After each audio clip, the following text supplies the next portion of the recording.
মা বাবার সম্মান কিন্তু বেড়ে যায়।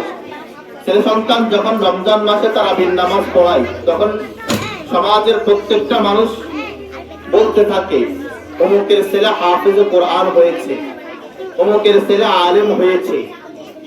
এই আলেম হয়েছে, হাফেজ হয়েছে, এগুলোর দ্বারা কিন্তু মা বাবার সম্মান দুনিয়ার জামিনের মধ্যে কিন্তু বেড়ে যায়। দুনিয়ার জামিন থাকতে মা বাবার সম্মান আল্লাহ রাব্বুল আলামিন বাড়িয়ে দেয়। এটা কোরআনে কারীমের একটা মুজিজা। যারা কোরআনের সাথে সম্পৃক্ত হবে তাদের সম্মান আল্লাহ রাব্বুল আলামিন বাড়িয়ে দেয়।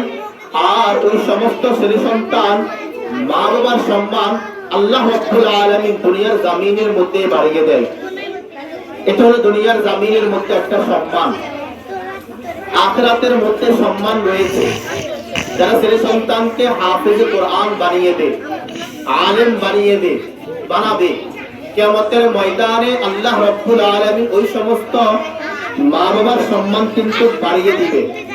কি রকম বাড়িয়ে দিবে?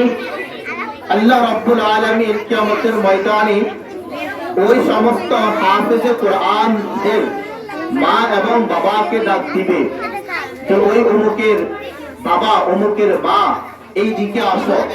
দুনিয়ার জামিনের মধ্যে তোমরা তোমাদের ছেলে সন্তানকে মাদ্রাসার মধ্যে পাঠাইছো, মাদ্রাসার মধ্যে পাঠাইয়া কোরআন শিক্ষা দিয়েছো, মাদ্রাসার মধ্যে পাঠাইয়া ছেলে সন্তানকে হাফেজ বানিয়েছো। আল্লাহ রাব্বুল আলামিন ওই সমস্ত বাবা এবং মায়ের মাথার মধ্যে জান্নাতি মুকুট পরিধান করাইয়া দিবেন। আল্লাহ রাব্বুল আলামিন নিজ কুদরতি হাত দ্বারা জান্নাতি মুকুট ওই বাবা এবং মায়ের মাথার মধ্যে পরিধান করাইয়া দিবেন। যে মুকুটটা যদি দুনিয়ার জামিনের মধ্যে একটু যদি দেওয়া হয়, পুরা দুনিয়াটা আলোকিত হয়ে যাবে। এমন একটা জান্নাতি মুকুট আল্লাহ রাব্বুল আলামিন নিজ কুদরতি হাত দ্বারা মা এবং বাবা মাথার মধ্যে কিন্তু পরিধান করাইয়া দিবেন। দুনিয়ার জামিনের মধ্যে মা বাবার সম্মান বেড়ে গিয়েছে। আখিরাতের মধ্যেও মা বাবার সম্মান আল্লাহ রাব্বুল আলামিন কিন্তু বাড়িয়ে দিবেন। এরপরে আল্লাহ রাব্বুল আলামিন ওই হাফেজে কোরআনকে বলবেন যে ওই কোরআন শিক্ষা, ওই কোরআন যে শিখেছে ওই ব্যক্তিটাকে আল্লাহ রাব্বুল আলামিন বলবেন যে দুনিয়ার জমিনের মধ্যে তুমি মাদ্রাসার মধ্যে গিয়ে কোরআন শিক্ষা গ্রহণ করেছো, দুনিয়ার জমিনের মধ্যে গিয়ে তুমি মাদ্রাসার মধ্যে গিয়ে কোরআন মুখস্থ করেছো, দ্বীনি মাদ্রাসাগুলোর মধ্যে পড়েছো। আল্লাহ রাব্বুল আলামিন ওই হাফেজে কোরআনকে বলবেন যে ওই কোরআন মুখস্থ করনেওয়ালাকে বলবেন যে দুনিয়ার জমিনের মধ্যে তুমি কষ্ট করে দ্বীন শিক্ষা অর্জন করেছো, কোরআন শিখেছো। আল্লাহ রাব্বুল আলামিন তাকে বলবেন যে তুমি তোমার পরিবার থেকে 10 জনকে বিনা হিসাবে আল্লাহর জান্নাতের মধ্যে নিয়ে যাও।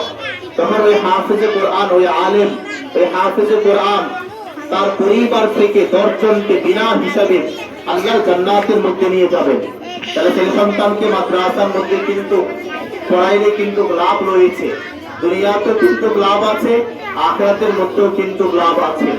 এরপরে ছেলে সন্তানকে যদি দ্বীনি শিক্ষা না দেন, কোরআনের শিক্ষা না দেন, তো কিয়ামতের ময়দানে আল্লাহ রাব্বুল আলামিন ওই সমস্ত ছেলে সন্তানগুলোকে বলবে যাও তোমরা জাহান্নামের মধ্যে চলে যাও।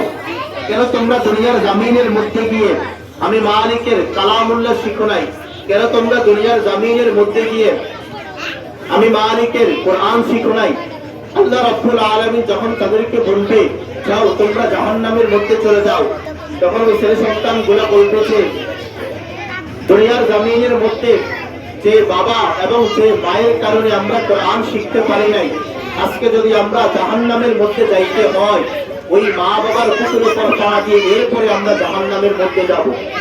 তাহলে যে ছেলে সন্তানের জন্য এত মায়া, এত মহাব্বত, ছেলে সন্তান যদি একটু অসুস্থ হয়ে যায় তখন মা বাবা কিন্তু অনেক পেরেশান হয়ে যায়, অনেক চিন্তার মধ্যে পড়ে যায়। কিভাবে ছেলে সন্তানকে সুস্থ করা যায় এইরকম একটা চিন্তা পৃথিবী চলে আসে। অথচ শুধুমাত্র ছেলে সন্তানকে কোরআনের শিক্ষা না দেওয়ার কারণে, দ্বীনি শিক্ষাগুলা না দেওয়ার কারণে, কোরআন না শিখার কারণে ছেলে সন্তানকে আল্লাহ রাব্বুল আলামিন জাহান্নামের মধ্যে যখন পাঠিয়ে দিবে, ওই ছেলে সন্তান বলবে যে মা বাবার কারণে আমরা কোরআন শিখতে পারি নাই, ওই মা বাবার বুকের উপর পা দিয়ে এরপরে আমরা জাহান্নামে